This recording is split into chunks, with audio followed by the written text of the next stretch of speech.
Acts 1:8, when the Holy Ghost is come upon you, you'll have power. Pag ang Espiritu ng Diyos ay nasa iyo na, maghiragan ang alagdan at serpente.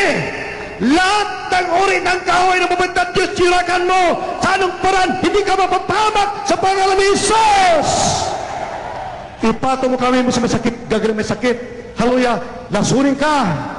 Hindi ka mapapahamak, ay kay mainit, matapat na Kristiyano. Acts 1:8, when the Holy Ghost is come upon you, you will have power over Satan, power over communism, power over terrorism, power over kidnappers, killers and murderers, rapists.